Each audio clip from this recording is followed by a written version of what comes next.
अस्सलाम वालेकुम।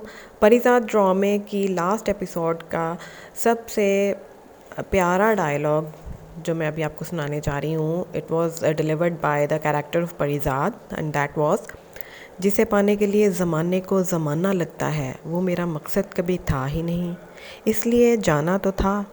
उस पैसे की ताकत ने मेरे अंदर के इंसान को शायद बदलना शुरू कर दिया था, या शायद मेरा असल चेहरा ज़ाहिर करना शुरू कर दिया था। अगर मैं वहाँ से ना निकलता तो मेरे अंदर का सच्चा और असली परिज़ाद मर जाता, जिसे सिर्फ तुम जानती थी।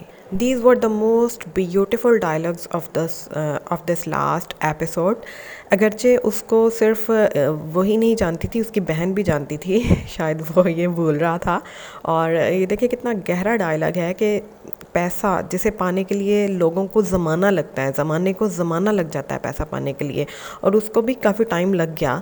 लेकिन उसको जब पैसा मिल गया तो फिर उसको पता लगा with the passage of time कि ये उसका मकसद एक्चुअली नहीं था, उसका मकसद एक्चुअली कुछ और था।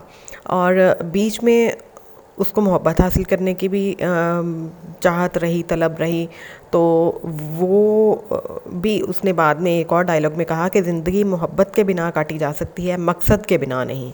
उसको फिर एंड में ये रियलाइज़ होता है कि एक्चुअली मेरा एम ऑफ़ लाइफ क्या है, यानी मोहब्बत जो है उसको अगर हम एम ऑफ़ लाइफ बनाते हैं तो मोहब्बत जब मिल जाएगी उसके बाद आपका एम तो ख़त्म हो गया, फिर उसके बाद क्या करना है आपने।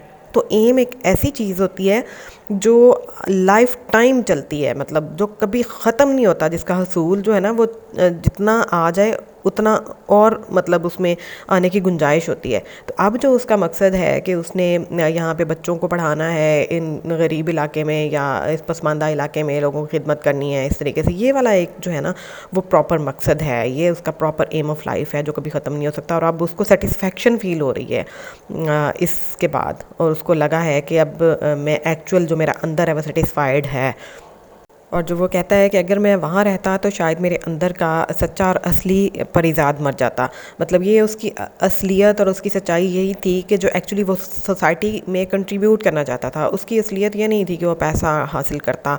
पैसा एक्चुअली हासिल करके उसने कुछ और हासिल करना था। वो जब महपारा यानी लुबना की अम्मी ने उसको जो एक डायरेक्शन दिखाई थी, वो उसने कहा था पैसा हासिल करो तो लड़की भी या तुम्हारी मोहब्बत भी, जो भी तुम चाह रहे हो वो तुम्हें मिल जाएगा।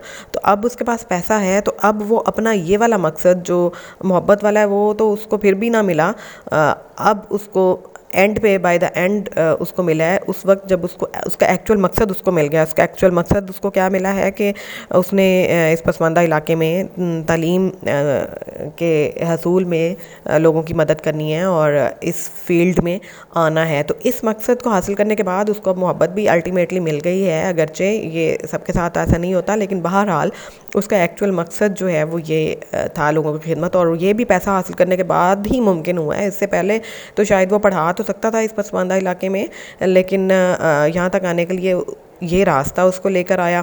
और पढ़ा तो सकता था लेकिन वो पीज़ेड मीर फंडिंग से उसको फंडिंग नहीं दिलवा सकता था।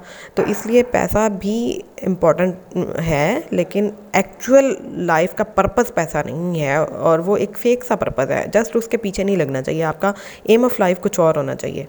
जैसे उसने कहा कि इस पैसे की ताकत ने मेरे अंदर के इंसान को शायद बदलना शुरू कर दिया था, और उसका असली चेहरा, या फिर वो कहता है कि शायद वो मेरा असली चेहरा था जो जाहिर करना शुरू कर दिया था। एक्चुअली पैसा जिसके पास भी इतना ज़्यादा आ जाए तो उसका अंदर एक्चुअल जो उसकी सेल्फ होती है वो मर जाती है, और वो पैसे की डायरेक्शन में फिर बहना शुरू कर देता है। जैसे ये कत्ल करने लगा था और कुछ और इसकी प्रायोरिटीज़ चेंज होना शुरू हो गई थी, तो लेकिन ये संभल गया जल्दी, तो वापस अपनी एक्चुअल प्रायोरिटीज़ और अपनी एक्चुअल की तरफ जो है असल की तरफ ये आ गया। So this is all about the beautiful dialogues of this last episode. बहुत ब्यूटीफुल ड्रामा था, बहुत मैस्मराइज़ किया इसने, कैप्चर करके रखा अपनी ऑडियंस को अपने साथ। आई होप आपको ये रिव्यू भी पसंद आया होगा। टेक केयर, अल्लाह हाफिज़, and don't forget to subscribe, like and comment.